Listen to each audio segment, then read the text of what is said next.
सबसे पहले तो मैं आप सब मीडिया के दोस्तों का शुक्रगुजार हूं कि आप आज हमारे इस प्रेस कॉन्फ्रेंस में शिरकत करने आए।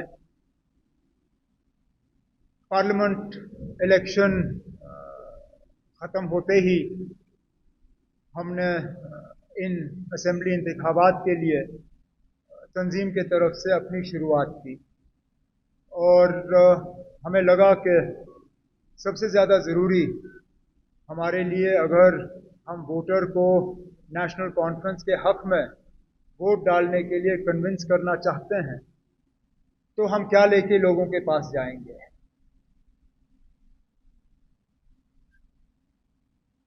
सदर नेशनल कॉन्फ्रेंस जनाब फारूक अब्दुल्ला साहब ने ये जिम्मेदारी जनाब अब्दुल रहीम राथर साहब, जो हमारे सबसे सीनियर साथियों में गिने जाते हैं, जिन्होंने न सिर्फ तंजीम में एक बहुत अहम रोल अदा किया है, बल्कि कई साल जम्मू कश्मीर के फाइनेंस मिनिस्टर के तौर पे भी काम किया है। जब कभी पार्टी को कोई डॉक्यूमेंट या कोई इस तरह का काम करना होता है तो कहीं ना कहीं राथर साहब को हम उसके साथ जोड़ने का काम करते हैं। इस बार भी जब मंशूर तैयार करने की बात आई तो फारूक अब्दुल्ला साहब ने राथर साहब को ये जिम्मेदारी दी और उन पे छोड़ा कि वो कमेटी में किन किन को शामिल करना चाहेंगे। कमेटी में जिस तरह तनवीर ने अभी कहा, कई सारे नेशनल कॉन्फ्रेंस के साथी जो हैं इस कमेटी के साथ जुड़े रहे। इसके साथ साथ प्रोफेसर निसार साहब भी, उन्होंने भी हमारी इसमें बहुत मदद की। लेकिन जिनके नाम लिए गए उन्होंने तो मदद की, लेकिन कई सारे ऐसे भी नेशनल कॉन्फ्रेंस के लोग हैं जिनका एक रोल इसमें रहा, जिनके नाम हम वक्त बचाने के लिए हम ले भी नहीं पाएंगे। लेकिन वो जानते हैं और हम जानते हैं कि उनका इसमें कितना कंट्रीब्यूशन रहा है। और मैं अपने तरफ से, चेयरमैन साहब के तरफ से, बाकी मेंबरों के तरफ से उनका भी इस रिपोर्ट के लिए शुक्रिया करना चाहता हूं। चाहे वो डिज़ाइनिंग में उन्होंने मदद की, ग्राफिक्स में मदद की, इसके प्रूफ रीडिंग में मदद की, इसके प्रिंटिंग में मदद की, जहां जहां उनकी मदद हमें हासिल हुई उसके लिए मैं उनका शुक्रगुजार हूं। ये मैनिफेस्टो राथर साहब ने दफ्तर में बैठ के तैयार नहीं किया। ये सिर्फ नेशनल कॉन्फ्रेंस का काम नहीं है। जिम्मेदारी संभालने के बाद राथर साहब का पहला कदम था अपने टीम को बुला के उनसे मशवरा करके हमने जम्मू कश्मीर के आवाम से बात की। हमने उनसे कहा कि हमारे मंशूर में वो क्या देखना चाहेंगे, नेशनल कॉन्फ्रेंस की तरफ से उनको कौन से वादे ऐसे चाहिए जिनसे उनको लगता है कि उनकी रोज़मर्रा की ज़िंदगी में एक तब्दीली आएगी, एक बेहतरी आएगी। जो पिछले कई सालों से हम मुश्किलात का सामना कर रहे हैं, उस मुश्किलात का हल कहाँ से हो सकता है। और जब राथर साहब और कमेटी के मेंबरों ने लोगों को ईमेल के ज़रिए और मैसेज के ज़रिए अपने सजेशंस भेजने पे जो है उन्हें एक दावत दी, तो हम उम्मीद कर रहे थे कि 5, 10, 15, ज़्यादा से ज़्यादा 20 लोग जो हैं इसमें मेहनत करेंगे। और आम तौर पे अगर लोग इसमें जवाब अगर देंगे भी तो वो एक नॉन सीरियस उनका रवैया होगा। हम हैरान हुए, जम्मू कश्मीर का कोई ऐसा कोना नहीं है जहां से लोगों ने रिस्पांस नहीं भेजा। और हजार से ज्यादा होंगे, हजारों में emails, messages, letters national conference के दफ्तर में राथर साहब को एड्रेस हुए। और जिन्होंने अपना कीमती वक्त इस्तेमाल करके अपने सजेशंस हमें भेजे, पहले तो मैं उनका शुक्रगुजार हूं। और मैं उनको ये कहना चाहता हूं कि एक भी ऐसी ईमेल, चिट्ठी या मैसेज नहीं है जिसको राथर साहब और उनके साथियों ने पढ़ा ना हो। हर किसी मैसेज को पढ़ा गया, हर किसी मैसेज को जो है हमने फिर डिस्कशन के लिए रखा और कोशिश की गई कि जहां जहां से हमें वो सुझाव मिले, वहां जहां जहां से हमें वो बातें सामने आई जिससे कि हमें लगा कि जम्मू कश्मीर और जम्मू कश्मीर के आवाम को फ़ायदा होगा, हमने उस चीज़ को मंशूर में शामिल करने की कोशिश की। ये सिर्फ इलेक्शन के लिए डॉक्यूमेंट नहीं है, जब आप इसको पढ़ेंगे, जब आप इसको देखेंगे, जब तफसील में आप इसको देखें, तो आप ये शायद समझ जाएंगे, जो मैं समझता हूं, कि ये पूरी तरह से एक एजेंडा फॉर गवर्नेंस है। ये 5 साल का एक रोड मैप हम खींच रहे हैं, जो कि इसको पूरा करने पे वाकई जम्मू कश्मीर में एक तब्दीली, एक बदलाव आएगा। बदलाव की बात तो इससे पहले बहुतों ने की, लेकिन धोखा देने के अलावा हमें कुछ नहीं मिला। राठर साहब और इनके साथियों को अगर सदर मोहतरम ने एक बात कही, वो सिर्फ ये थी कि आप वादे वो करिए जो आप कल जाके मुकम्मल कर पाओगे। अब हमारे बाद और भी पार्टियां हैं, वो भी अपने मंशूर जो हैं लोगों के सामने पेश करेंगे।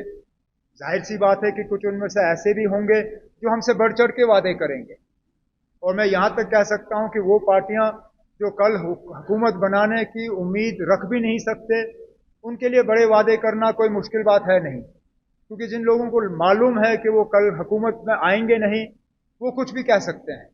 लेकिन हम लोग जो ये उम्मीद कर रहे हैं कि कल को हमें लोगों के वोट हासिल होंगे, कल को अक्टूबर में जब नतीजे आएंगे तो नेशनल कॉन्फ्रेंस की कामयाबी होगी, हमारे लिए गैर जिम्मेदाराना तौर जो है लोगों से वादे करना या इस तरह के वादे करना जिनको कल हम पूरा ना कर पाएं, वो लोगों के साथ खिलवाड़ होगा, लोगों के साथ मजाक होगा, लोगों के साथ धोखा होगा, और हम उस चीज के लिए तैयार नहीं हैं।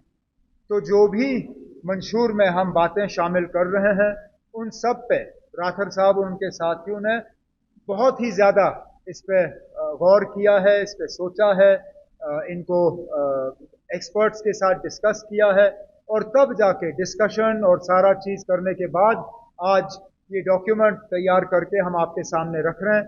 शायद पहले फेज के नोटिफिकेशन से एक दिन पहले इसको रिलीज करना, इससे भी आप समझ सकते हैं कि कितनी सीरियसनेस नेशनल कॉन्फ्रेंस में है, कितनी तरह से हमने तैयारी की है, न सिर्फ इस इलेक्शन की बल्कि इस इलेक्शन के बाद अगर लोगों ने हमें मौका दिया तो पहले दिन से हम लोगों की खिदमत करने की जो है तैयारी में हम लगे हुए हैं। मैं अब अपने साथियों से कहूंगा कि एक एक करके वो आपको जो 12 हमने इसको डिवाइड किया हुआ है, क्योंकि मंशूर ने तो पढ़ना और इसको समझना इतना आसान नहीं होता। लोगों में वैसे भी इतनी पेशेंस आज है नहीं, सब्र है नहीं। लोग ये जानना चाहते हैं जल्दी जल्दी कि आप हमारे लिए क्या कर रहे हो। तो इस मैनिफेस्टो को हमने 3 हिस्सों में जो है तकसीम किया हुआ है। एक में हम 12 जो अहम वादे हम लोगों के साथ कर रहे हैं, पहले हिस्से में हमने उन 12 वादों को जो है सामने लाया हुआ है। कुछ हद तक हमने उनको समझाने की कोशिश की है।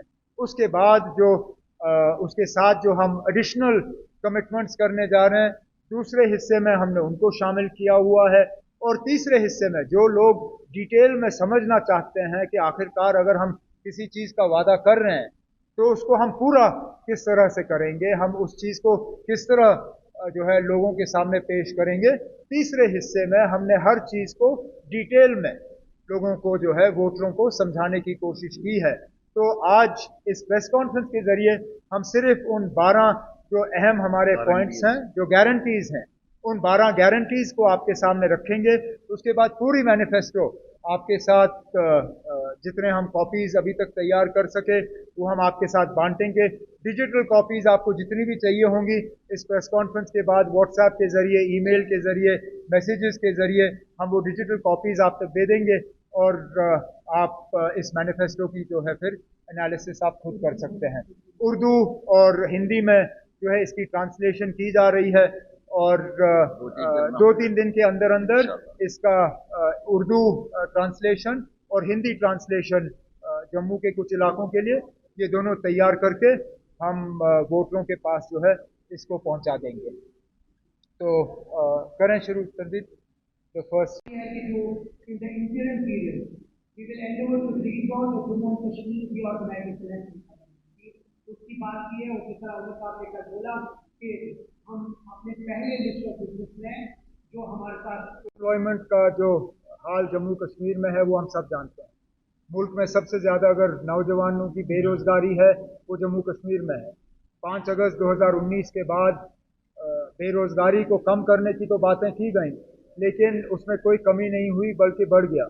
रिक्रूटमेंट में धांधली हुई, नौजवानों को नौकरियां मिली नहीं।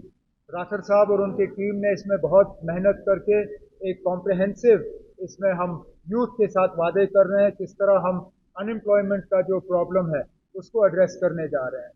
चौथा जो हमारी गारंटी है, आजकल अगर आप देखें कहीं पर भी आप जाएं तो अगर लोगों की शिकायत रहती है वो बिजली को लेकर रहती है, पानी को लेकर रहती है। बिजली कहीं है नहीं, लेकिन बिजली के बिल आपको वक्त पे मिलते हैं और रोज कहीं ना कहीं बिजली की कीमत जो है वो बढ़ाई जा रही है।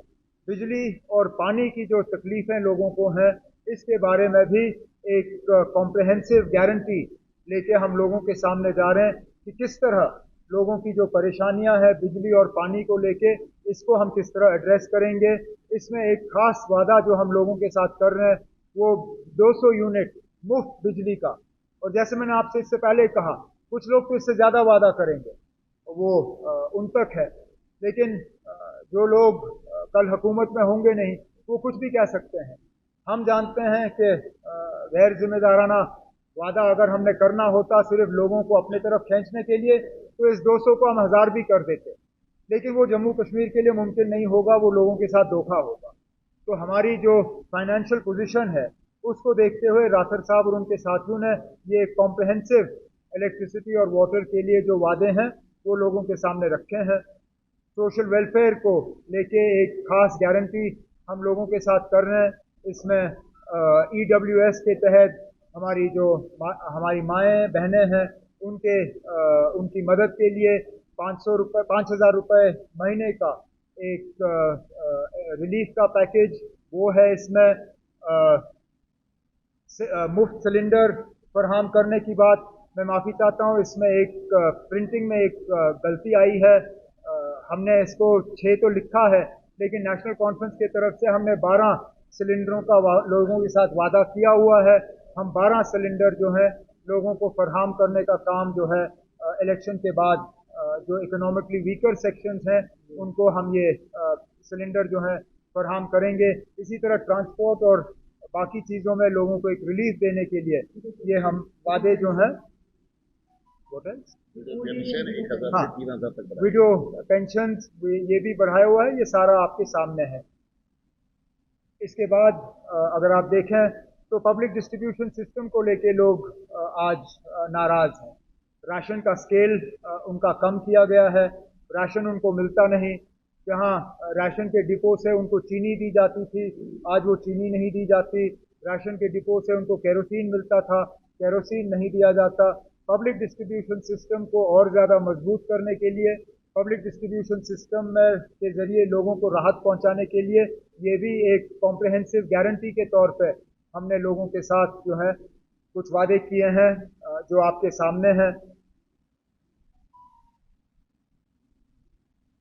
ड्रग्स फिक्र हम सबको है और इसका हम बार बार जो है जिक्र करते आए हैं कि इसका एक कॉम्प्रहेंसिव और कोहिसिव एक प्रोग्राम हमें तैयार करना होगा ड्रग एडिक्शन को जो है न सिर्फ कम करने के लिए बल्कि अपने बच्चों को, अपने बच्चियों को इस बीमारी से पूरी तरह से आज़ाद करने के लिए। तो एक खास गारंटी अलग से हम वॉर अगेंस्ट ड्रग एडिक्शन पे जो है नेशनल कॉन्फ्रेंस की तरफ से हम लोगों के साथ ये कर रहे हैं।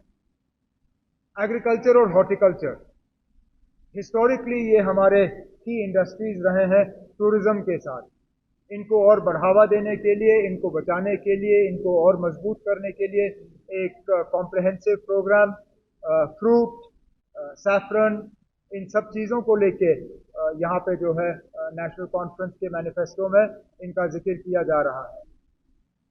इसमें मिनिमम जो असेसमेंट जो सेकंड पॉइंट है, हमारी ये कोशिश रहेगी क्योंकि लोगों की एक बहुत बड़ी शिकायत ये है कि हमारा सेब अब जम्मू कश्मीर के बाहर बिकता नहीं है क्योंकि कम ड्यूटी पे बाहर से सेब जो है लाए जा रहे हैं। इस सिलसिले से बचाने के लिए भी हम मरकज़ के साथ काम करके अपने ग्रोअर्स जो हैं उनको जो है बचाने का काम करेंगे।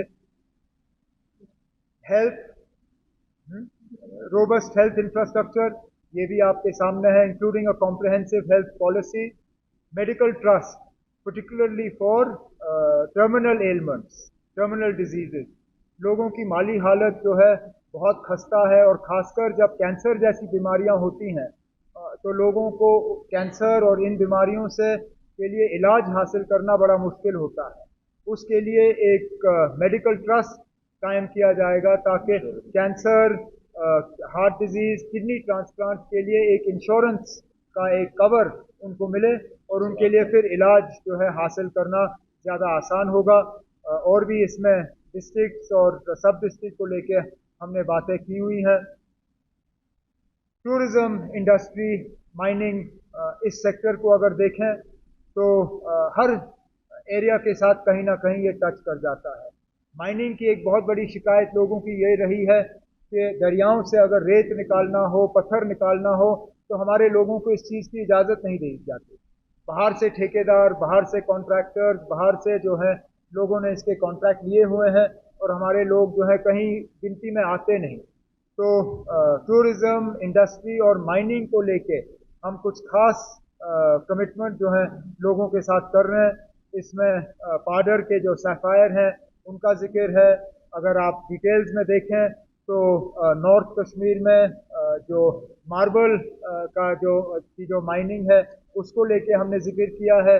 पिछले दिनों जो रियासी में लिथियम के माइंस जो हैं वो पाए गए हैं।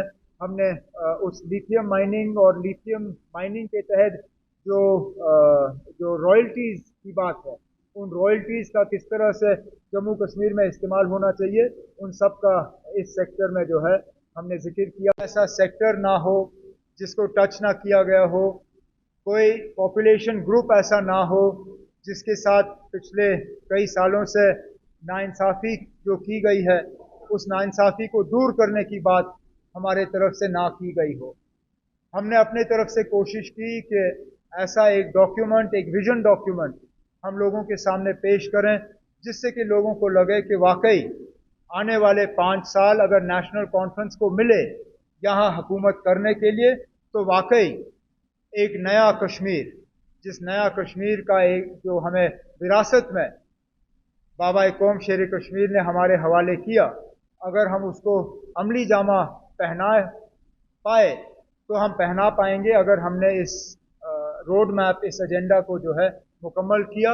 और मैं नेशनल कॉन्फ्रेंस के सदर के तरफ से जम्मू कश्मीर के आवाम से गुजारिश करना चाहता हूं कि वो हमारे मंशूर को देखें, बाकी पार्टियों के मुकाबले में हमारे मंशूर को तोलें, और उसके बाद फैसला करें कि आने वाले 5 साल किसके हवाले किए जाने चाहिए।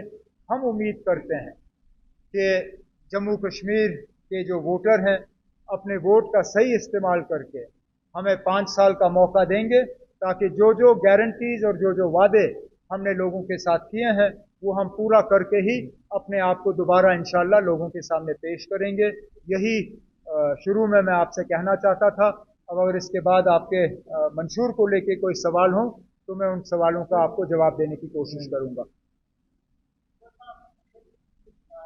The reality is, as we mentioned right in the beginning, that we have a fight on our hands to get our powers back. And we have no doubt in that we will succeed. At the very least, in the first instance, we will get a state back for Jammu and Kashmir. Within the state, all the powers that are required to fulfill these promises are with the government of Jammu and Kashmir. And we will fulfill these promises. We only have to go so far as to remind the Supreme Court of India that the government of India has promised the Supreme Court that statehood will be restored to Jammu and Kashmir. In the unlikely event that government of India is not willing to do it of its own will, we will go to the Supreme Court and we will get justice from there, but statehood will be restored and these promises will be kept.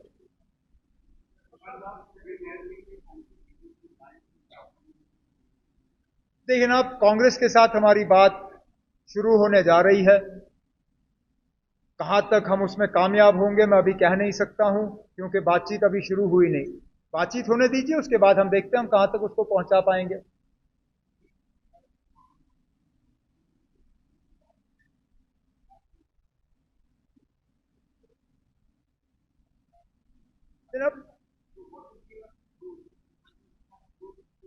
तब हम politically इसके लिए लड़ेंगे। Supreme court के इस फैसले से पहले क्या सुप्रीम कोर्ट का ऐसा फैसला नहीं आया था जिसमें उन्होंने 370 को अपहोल्ड किया था? किया था ना। तो अगर इससे पहले 3 बार सुप्रीम कोर्ट के तरफ से 370 को अपहोल्ड किया जा सकता है और उसके बाद इस फैसले से वो 3 फैसले बदल गए, क्या हम ये उम्मीद नहीं कर सकते हैं कि कल को ऐसे हालात बनेंगे जबकि सुप्रीम कोर्ट का ये फैसला जो है आने वाला कोई सुप्रीम कोर्ट उसको चेंज करे? अगर 3 फैसले के बाद भी बीजेपी ने हार नहीं मानी तो क्या हम एक फैसले के बाद हार मानेंगे? हमने कभी ये नहीं कहा कि रातों रात हम ये कर पाएंगे, लेकिन हम ये लड़ाई छोड़ने के लिए भी तैयार नहीं हैं। हमने कहीं पे भी लोगों से ये नहीं कहा कि आप हमें वोट दे दो तो कल हम ये चीजें जो है हासिल करेंगे, लेकिन हम लोगों को ये यकीन दे रहे हैं कि इन मामलों पे हम खामोश नहीं रहेंगे, इस लड़ाई को हम छोड़ेंगे नहीं। बीजेपी को 10-20 साल लगे, चलिए ना, हम 10-20 साल की बात नहीं करेंगे, लेकिन हमें उम्मीद है कि हालात इस मुल्क में बदल जाएंगे और हम अपना ये वादा जो है पूरा कर पाएंगे।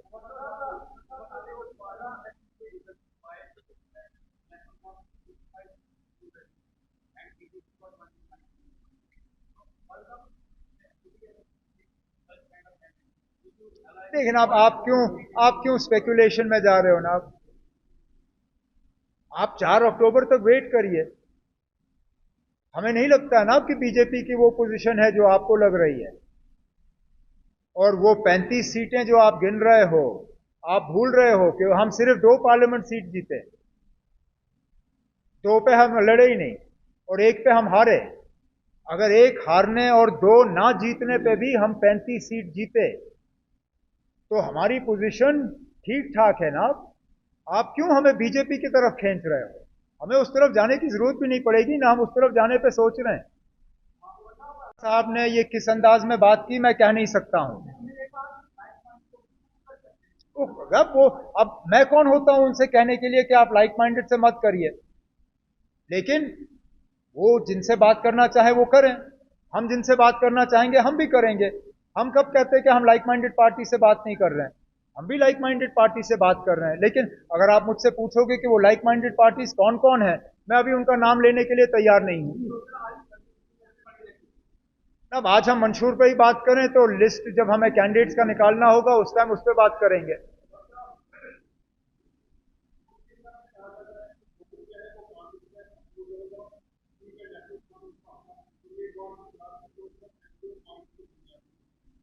लेकिन अब मैं माफी चाहता हूं, लेकिन मैं इन चीजों में अब कोई भरोसा नहीं रखता हूं।